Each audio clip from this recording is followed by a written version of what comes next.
Assalomu alaykum o'rtoqlar. O'yin tugadi. O'zbekiston mag'lubiyatga uchradi. Hamma o'z shaxsiy fikrini bildirib chiqmoqda. Marhamat, birgalikda ko'ramiz.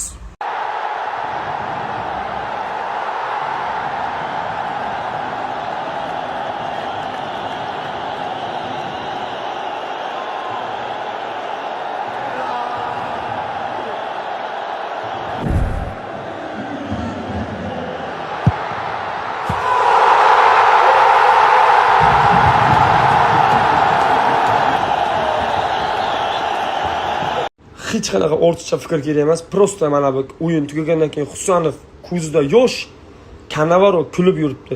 Timur Kapadzeni uzoq borish kerak edi bizda. Kanavaro pul uchun kelgan, unda vatan tuyg'usi yo'q.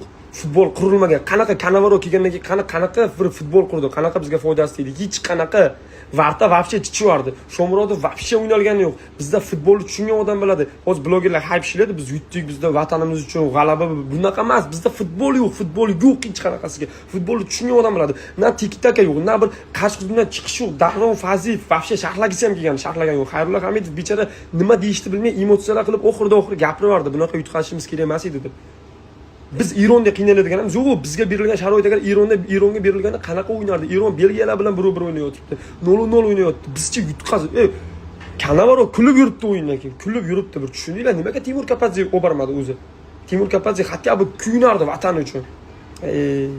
То, что, baribir o'zimizni murabbiyga imkoniyat berilsa, albatta qancha yaxshiroq bo'ladi, chunki o'zimizni murabbiyni podдержка qilish kerak, o'zimizni murabbiyni nazorat olib chiqish kerak. Bunaqa ular qachon o'pib oladi agar bugun chiqmasa? Albatta tajriba deymiz, biz tajribani qayerda yig'amiz? To'g'ri, bu ham bor-da. Biz qayerda tajriba yig'ishimiz kerak. Agar biz ishtirok qilmasak, biz olib bormasak, biz harakat qilmasak, albatta birinchi marta chiqdik. Xudoga shukr.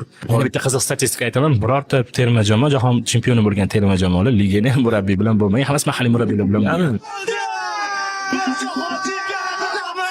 Jahon chempionati tabriklar! Do'stlar, orzuyimizga yetdik. 34 yil orzu qildik va bunga erishdik. Mehnat, shuncha sabr. Shu biriga yutqizdik va bu yerda aybdor kim? Nima deb o'ylaysizlar?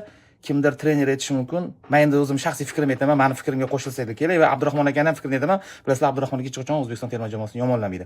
Tanqid qilsak bo'ladimi? Albatta bo'ladi. Qaranglar. Siz futbolchisiz, futbol o'ynagansiz, lekin sizni sherigingiz kamroq yuguradigan bo'lsa, siz uni o'rniga ham yugurishingizga to'g'ri keladi va yugurganingiz sayin tezroq charchaysiz. O'sha ishni bizda kim bajardi bilasizlarmi? Fayzullayev. O'shandan ham Fayzullayev ikkinchi taym yarmida almashtirildi. Chunki charchab qoldi. Boshqa o'yinchilar ham boshqa o'yinchilar uchun yugurdi. 50-50 degan bo'ladi. Men ismlarini aytmayman. O'zingizlar ham ko'rdinglar, kim yugurdi-yu, kim yugurmadi. Yugurganlar tez charchab qoldi va almashtirildi. Ikkinchi taymda tushganlar ham bor. Yugurdi vrodi, lekin charchab qoldi. Bu yerda texnika haqida gap ketayotgani yo'q. Bu yerda fizika. Okalar tomonlarim baqirib dabdala bo'ldim. Oxiri hafsalam ham pir bo'lib ketdi. Qoravoylar lekin shunaqa zo'r yugurdi, fizikaga gap bo'lish mumkin emas. O'shunaqa texnika hammada bor. Men ham qila olmayman unaqa texnikalarni, aldashlarni, tudusni. Lekin charchab qolaman. Charchamaydigan o'yinchilarni yig'ishimiz kerak ekanmi deb o'ylab qoldim. Abdurahmon aka bitta fikr bildiring degandim, Abdurahmon aka zo'r bitta fikr bildirdilar. Vatan va ota-ona tanlanmaydi, bo'ldi. Fizika yetishmayapti, taktika noto'g'ri tanlangan. Buni bizga gapirmaysa, Abdurahmon aka kim gapiradi? Mana aytadiganim o'sha gap. Borimiz shu deb aytgan Rauf Talgadi Chingileyev. Borimiz shu. Vatan va ota-ona tanlanmaydi. Bo'ldi. Mana shu gaplar uchun men og'zimni yumdim. O'zbekiston terma jamoasiga yana balet qilaveramiz, chunki bu bizning vatanimiz. 4 yildan keyin endi niyatni to'g'ri qilamizda, hech bo'lmasa chiqsak bo'ldi demaymiz. Chiqamiz inshaalloh, guruh bosqichidan ham chiqib, uzoqroqgacha boramiz. Temur aka, emotsiyalar haqida qisqacha. So'rizni aytsam, shunchalik stress bo'lgan, hozir paka emotsiya chiqib tashalmayapti. Xudoga shukr. Hammadan Alloh rozi bo'lsin, chunki hamma duoda, har podдержкада ham, har taraflama hamma muxlislarimiz hammadan rozi bo'lsin. Hammamizga muborak bo'lsin, chunki bu hammamizning g'alabamiz. Xudoga shukr. Biz o'ynashga boramiz, lekin muxlislarimiz marojna yeyishga boradi, xudo xolasa. Tabriklar Temur aka. Biz uyga qaytamiz.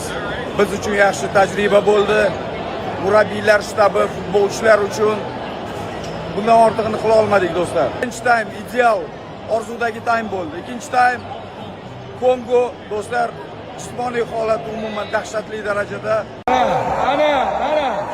Shuncha kelgan muxlis bunyodkorga ana. o'zimizni yutamiz deb o'yladik. Mana 3-chi golni ham urib qo'ydi Vissa. Ey, nima bu yigitlar? To'g'ri, jahon chempionati ishtiroki uchun kattakon rahmat. Hamma narsa Cannavaroda. Hamma narsa Cannavaro ham ayb sanda. Bo'ldi. Boshqa gap yo'q. Temur Kapadzeni o'zi qolishi kerak edi. To'g'rimi? Nima dedinglar? Kapadzeni o'zi 1000% qolishi kerak edi komandada. Kim bu nima qildi komandani yutayotgan joyida? Hurmatli Cannavaro janoblari, biz Portugaliyaga 5-0, Kongoga va Kolumbiyaga 3-1 hisobida yutishni menimcha Kapadze bilan ham yaxshi eplardik. Sizni qilib bergan ko'rsatgan karomatingizga qoyillarimiz. Abduvohid Ne'matovning qo'pol xatolari evaziga O'zbekiston Respublikasi futbol komandasi uchun jahon chempionati alamli va sharmandali tarzda yakunlandi. Avvallari futbolda nozik did bilan, paslar bilan o'ynaydigan futbolchilar qadrlansa, hozir ot kabi yuguradigan futbolchilar trendda. Va O'zbekiston aynan shu ot kabi yuguradigan futbolchilari bor terma jamoalarga yutqizdi, mag'lub bo'ldi. Nima ham deymiz, birinchi jahon chempionatimiz, taqdirimizga shu narsalar yozilgan ekan. Mag'lubiyatlarni qabul qilamiz, lekin savollarimiz bo'ladi albatta. Nimaga Ne'matov, nimaga bizni jahon chempionatiga olib chiqqan bizning darvozabonimiz emas? Nimaga aynan Ne'matov?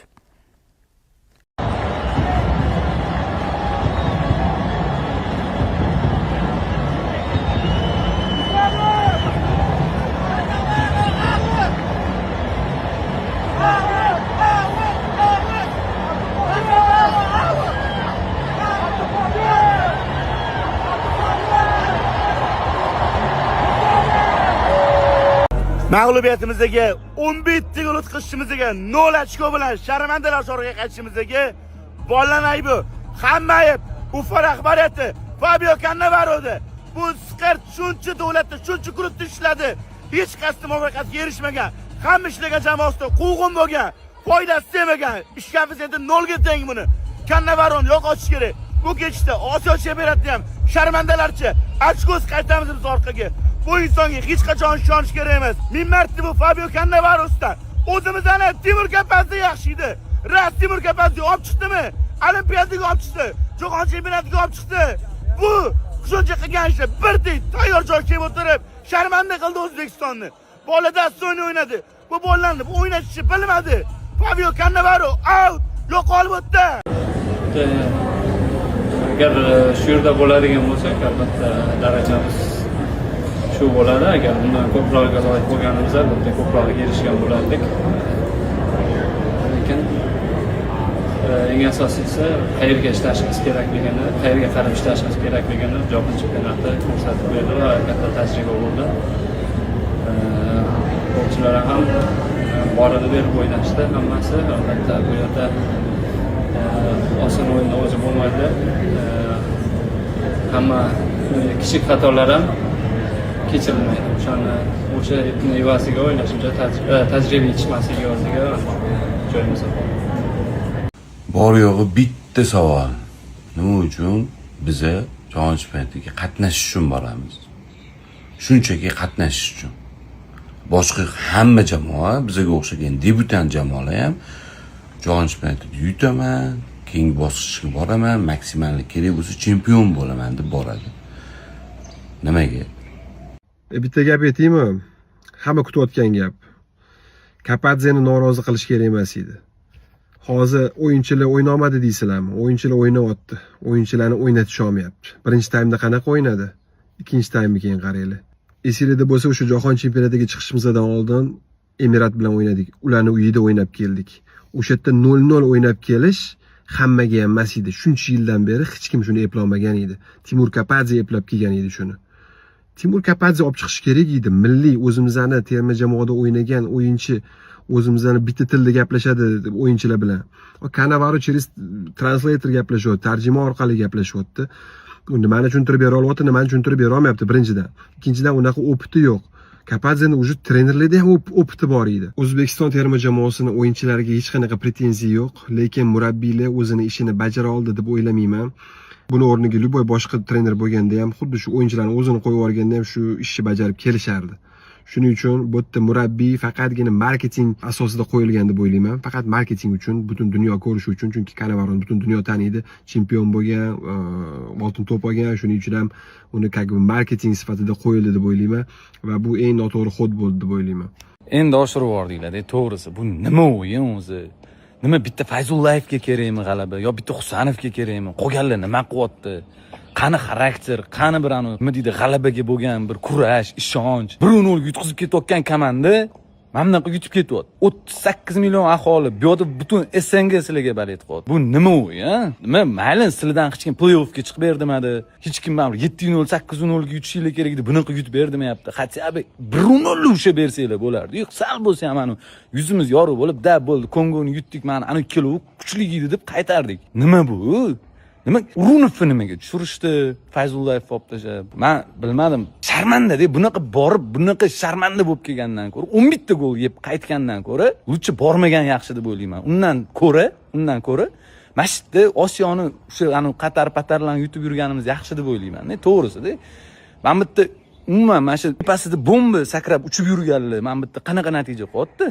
Yurtni notinch futbolist, tili nima qilyapsizlar? Tinch, hamma narsa bor, sharoitlar bor. Bitta chiqqaninglarning o'ziga bittadan mashina berildi. Bu nima bu? Shuncha odam, men shuncha odamni umidini, hurmati yo'q. Bitta shu Brunoni ushab qolish kuchiylayapti mana. Qanaqa bu o'yin? O'yininglarni ko'raman.